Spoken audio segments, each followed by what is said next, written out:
بچه‌ها 3 نوع تیپ سوال برای مبحث معادله خط براتون آوردم.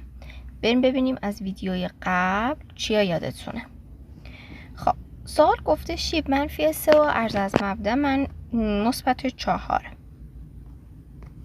خب معادلمون میشه y مساوی ما منفی 3x به علاوه 4. به جای a و b عددا رو جایگذاری کردم.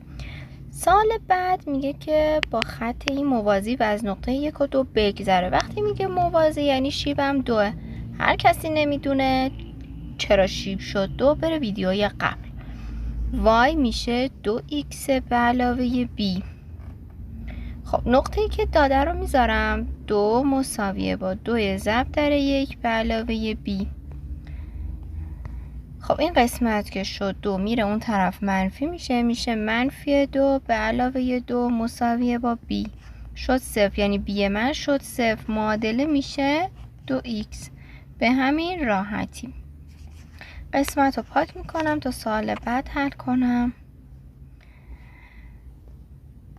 سوال میگه که از این دو نقطه بگذره. خب من اول باید شیب رو پیدا کنم.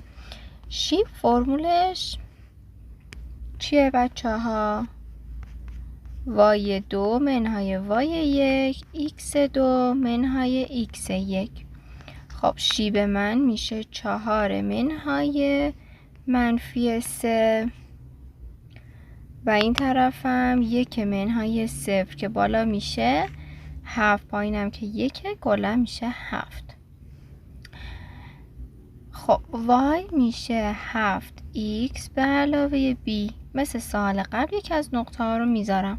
به نظر من ساده ترین نقطه اینه.